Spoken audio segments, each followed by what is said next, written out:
Assalamualaikum warahmatullahi wabarakatuh. Kami dari kelompok 4 di sini akan mempresentasikan tentang teori servant leadership atau kepemimpinan pelayanan. Anggota dari kelompok 4 sendiri yaitu ada saya sendiri, Aurelia Sasabila, lalu ada Anissa Maulida Restu, ada Anissa Imani Askiadini, Brite Mega Kartika, dan juga Karunia Puji Lestari. Next. Jadi di sini dari kelompok 4 sendiri itu ada kami akan membahas tentang servant leadership. Sebuah organisasi akan terus melakukan perkembangan secara pesat apabila di dalam organisasi tersebut terdapat kerjasama antara badan-badan di dalamnya. Namun, tidak hanya itu, terdapat salah satu elemen terpenting atau dapat dibilang yang paling penting dalam sebuah pengembangan organisasi, yaitu tentang kepemimpinan. Kepemimpinan ini memegang kunci dalam keberhasilan pengembangan organisasi dikarenakan pemimpin menjadi pedoman bagi bawahannya untuk bagaimana mereka akan bertindak. Seperti yang dikatakan oleh McShane dan von Glino pada tahun 2010, bahwa kepemimpinan adalah tentang mempengaruhi atau memotivasi dan memungkinkan orang lain memberikan kontribusi ke arah efektivitas dan keberhasilan organisasi di mana mereka menjadi anggotanya. Terdapat salah satu model kepemimpinan yang mana seorang pemimpin secara pribadi melakukan upaya keterlibatan dalam proses pembuatan keputusan serta perilaku yang beretika dan bertanggung jawab untuk meningkatkan pertumbuhan pribadi karyawan dan memperbaiki kualitas serta pelayanan institusi. Model dari kepemimpinan yang saya sebutkan tadi itu diterapkan dalam suatu model kepemimpinan yang dikenal dengan servant leadership. Menurut Spears, pada tahun 2002, pemimpin yang melayani atau servant leadership adalah seorang pemimpin yang mengutamakan pelayanan, dimulai dengan perasaan alami seseorang yang ingin melayani dan untuk mendahulukan pelayanannya. Dari apa yang dipaparkan oleh Greenleaf pada tahun 1970, dapat dikatakan bahwa pemimpin yang melayani menempatkan kebaikan pengikut di atas kepentingan diri mereka sendiri dan menekankan pengembangan pengikut, menurut Hale dan Fields pada tahun 2007.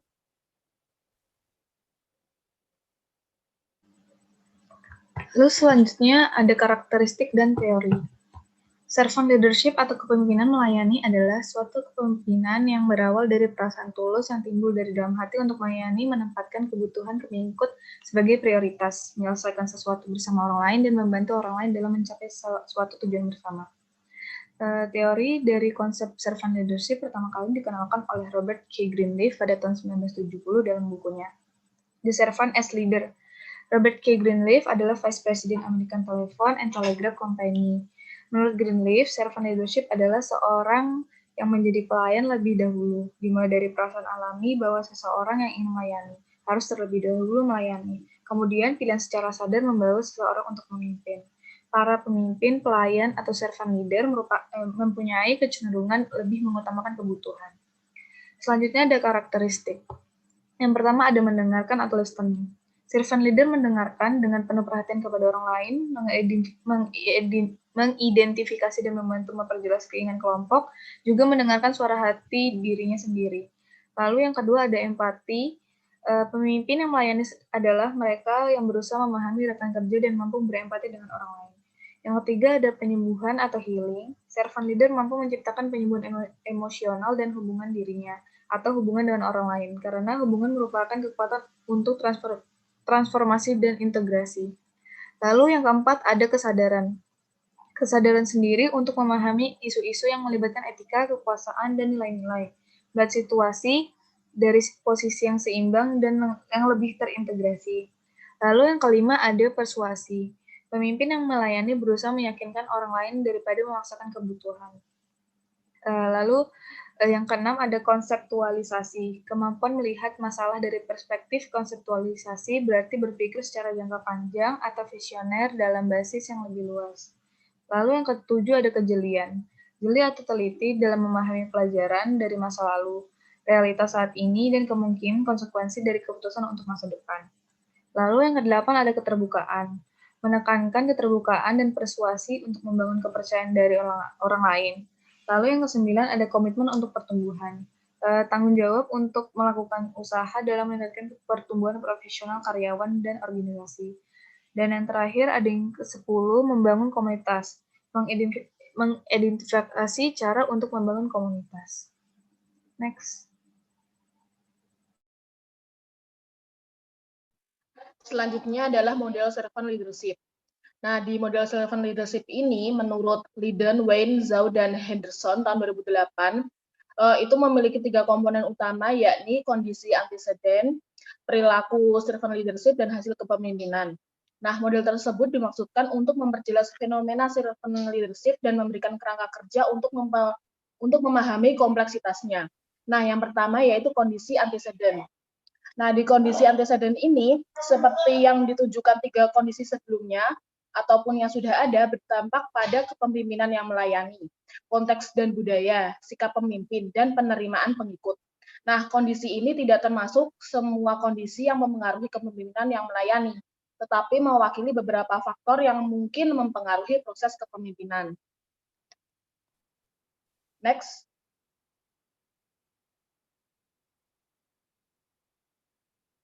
Nah, selanjutnya adalah perilaku servant leadership. Di perilaku servant leadership ini, perilaku ini muncul dari upaya kuat menurut Lydon, Wayne tahun 2008 untuk mengembangkan dan memvalidasi ukuran kepemimpinan yang melayani. Di perilaku servant leadership ini terdapat 7 perilaku kepemimpinan yang melayani dan merupakan inti dari proses kepemimpinan yang melayani itu sendiri. Nah, 7 perilaku itu adalah, next.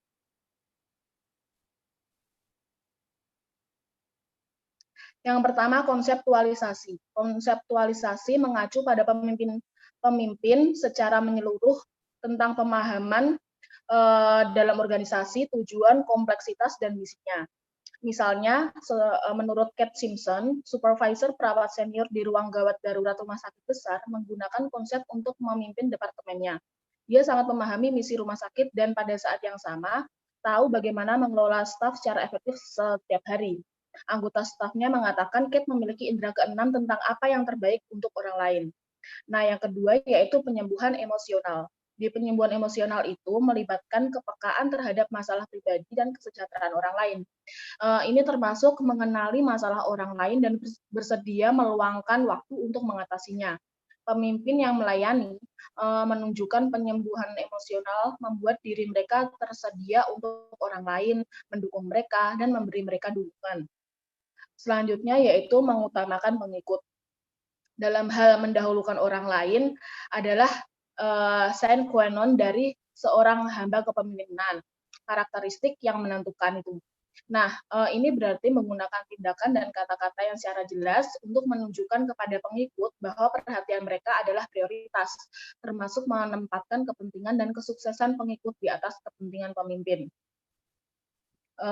Ini mungkin berarti seorang pemimpin berhenti dari tugasnya sendiri untuk membantu pengikut dengan tugas mereka. Selanjutnya itu adalah berperilaku etis. Next, berperilaku secara etis berarti melakukan hal yang benar,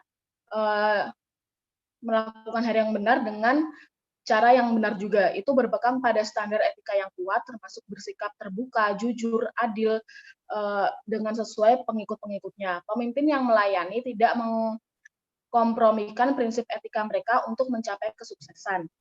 Selanjutnya adalah memberdayakan. Pemberdayaan mengacu pada kebebasan untuk menjadi pengikut mandiri, membuat keputusan sendiri, dan mandiri pada dirinya sendiri. Ini adalah cara bagi para pemimpin untuk berbagi kekuasaan dengan pengikut dengan membiarkan mereka memiliki kendali. Pemberdayaan membangun kepercayaan pengikut pada kapasitas mereka sendiri untuk berpikir dan bertindak sendiri karena mereka diberi kebebasan untuk menangani situasi yang sulit dengan cara mereka merasa dirinya tuh yang terbaik. Dan yang terakhir adalah menciptakan nilai untuk komunitas. Pemimpin yang melayani menciptakan nilai bagi komunitas dengan secara sadar dan sengaja memberi kembali pada komunitas. Mereka terlibat dalam kegiatan lokal dan mendorong pengikut untuk ikut juga menjadi sukarelawan dalam pengabdian masyarakat. Nah, menciptakan nilai bagi komunitas adalah salah satu cara bagi para pemimpin untuk menghubungkan maksud dan tujuan organisasi dengan tujuan komunitas yang lebih luas. Yang poin ketiga dari model servant leadership yaitu hasil kepemimpinan. Di hasil kepemimpinan itu sendiri, meskipun kepemimpinan yang melayani berfokus utama pada perilaku pemimpin, penting juga untuk memeriksa hasil potensial dari kepemimpinan yang melayani. Hasil dari kepemimpinan yang melayani adalah kinerja dan pertumbuhan pengikut, kinerja organisasi, dan dampak sosial. Nah, seperti menurut Greenleaf dalam karya aslinya, tujuan utama dari servant leadership itu adalah untuk menciptakan organisasi yang sehat dan memelihara pertumbuhan individu, memperkuat kinerja organisasi, dan pada akhirnya menghasilkan dampak positif pada masyarakat. Di hasil kepemimpinan ini berfokus pada 3 hal, yaitu kinerja dan pertumbuhan pengikut, penampilan organisasi, dan dampak sosial.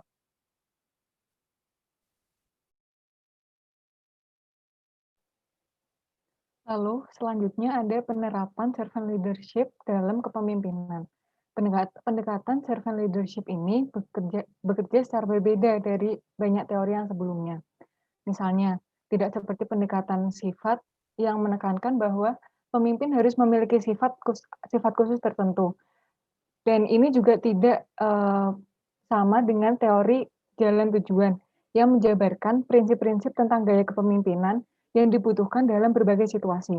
Namun, sebaliknya, kepemimpinan yang melayani ini berfokus pada perilaku yang harus ditunjukkan oleh para pemimpin untuk mengutamakan pengikut dan untuk mendukung pengembangan pribadi pengikut. Ini berkaitan dengan bagaimana para pemimpin memperlakukan pengikut dan hasil yang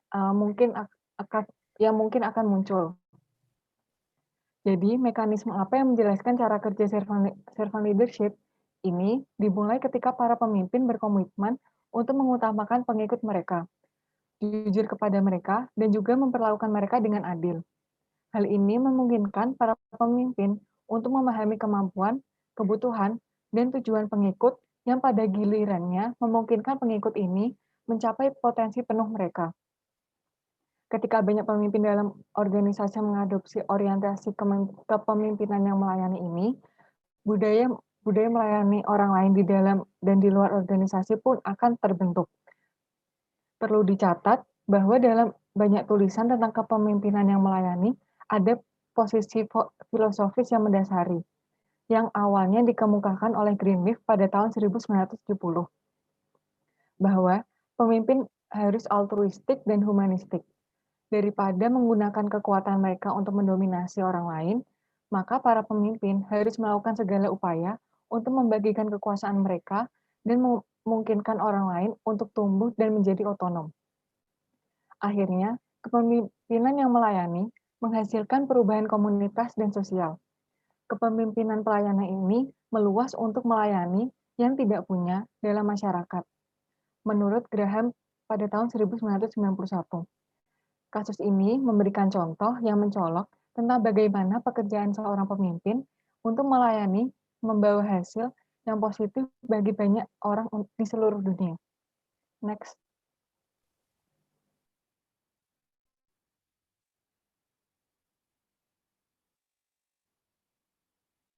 Nah, selanjutnya mengenai studi kasus yang kami ambil terkait kepemimpinan servant leadership, yaitu mengenai Presiden Jose Mujica, di mana tokoh yang memiliki servant leadership ini kita menyebutkan bahwa tokoh yang merakyat dan mampu melayani masyarakatnya atau rakyatnya. Jose Mujica ini adalah Presiden Uruguay yang menjabat dari tanggal 1 Maret 2010. Kemudian berikut kami lampirkan terkait video singkat mengenai profil Jose Mujica. Jose Mujica is a real handyman about the house. He's not a man that enjoys a life of luxury, and most of the time is accompanied by his loyalist friend, Manuela, a three-legged dog. But Jose Mujica is also the president of Uruguay and has been dubbed by the international media as the poorest president in the world. This is the house of the president of Uruguay. It is located just outside the capital of the country, Montevideo, in this rural area just next to small farmers. This is a place that contrasts so much that it is only guarded by these two police officers who are just outside the house. This is quite a contrast from the lifestyle of many world leaders. The BBC was granted rare access to the president's residence. They say I am the poor president. No, I am not a poor president. Poor people are those who always want more and more. Those who never have enough of anything. Those are the poor, because they are in a never-ending cycle and they won't ever have enough time in their lives. I choose this austere lifestyle. I choose not to have too many belongings, so I have time to live how I want to live.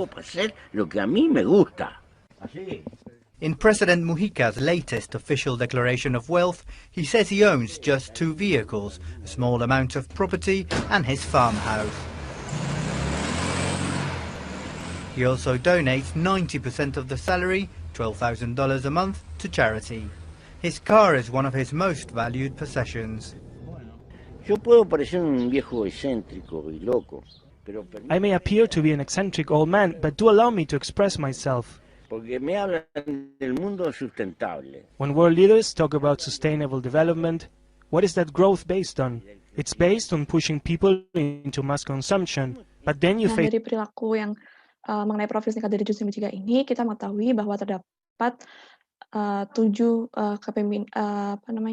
prinsip atau perilaku kepemimpinan sesuai dari servant leadership. Yang mana pertama adalah konseptualisasi, di mana konseptualisasi ini mengacu pada pemahaman tentang organisasi, tujuan, kompleksitas, dan misinya. Lalu yang kedua ada penyembuhan emosional, di mana penyembuhan ini melibatkan kepekaan. Dari contoh kasusnya, kita ketahui bahwa beliau terkenal sebagai pemimpin yang merakyat, hidup berbau dengan rakyatnya, dan juga selalu mendahulukan kepentingan rakyatnya. Dia memiliki tujuan untuk memajukan rakyatnya dengan mulai melayani mereka dan mengorbankan segala yang ia punya. Melalui tujuan ini, Mujica telah berhasil membuat ekonomi Uruguay menjadi lebih sehat. Lalu yang ketiga, ada mengutamakan pengikut. Contoh kasus yang kita ambil bahwa dengan menolak dibayar dengan gaji besar, Presiden Mujica ini telah menunjukkan bahwa jabatan publik tidak dimaksudkan untuk digunakan dalam pembesaran dirinya sendiri. Lalu yang keempat, membantu pengikut tumbuh dan sukses, di mana dari membantu pengikut ini serta memberdayakan dari faktor kelima ini, contoh kasus yang diambil yaitu membangun perekonomian negara Uruguay menjadi lebih sehat, dan justru berita yang dapat kita ambil ini meningkatkan pendapatan dan sejarah mencatat bahwa Presiden Mujica ini mampu meningkatkan pengangguran, bahwa tingkat pengangguran yang diatasi itu rendah, sehingga Presiden Mujica ini fokus pada pemerataan kekayaan negaranya dan berhasil menurunkan tingkat kemiskinannya dari 37% menjadi 11%. Lalu yang ke-6 ada berperilaku etis, dan juga yang ke-7 ada menciptakan nilai untuk komunitas. Di mana contoh kasusnya yaitu Mujica adalah sosok yang berani melawan kesewenang-wenangan perusahaan besar, dan buktinya ini adalah di mana perjuangannya melawan perusahaan rokok raksasa milik Amerika. Mujica ini juga seorang mantan perokok, namun Mujica ini membuat peraturan ketat tentang bahayanya menjadi perokok gitu. Mungkin dari berkat Jose Mujica ini, Uruguay telah menjadi salah satu negara yang pertumbuhannya tercepat dan mampu menjadi negara yang berkembang lebih baik lagi begitu.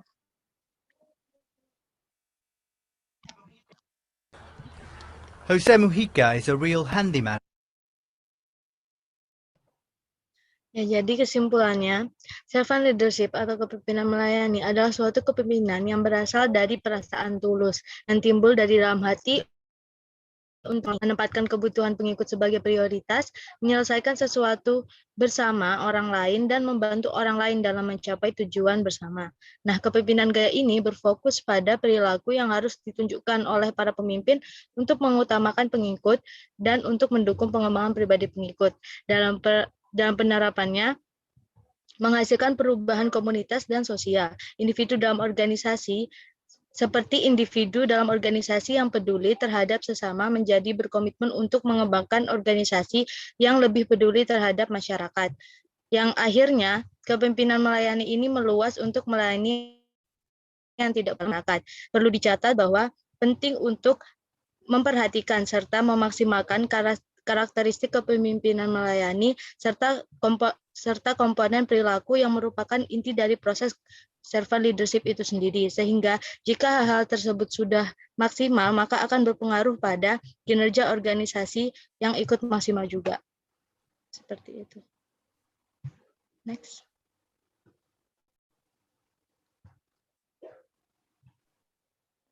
Sekian presentasi dari kelompok kami. Kurang lebihnya mohon maaf. Wassalamualaikum warahmatullahi wabarakatuh.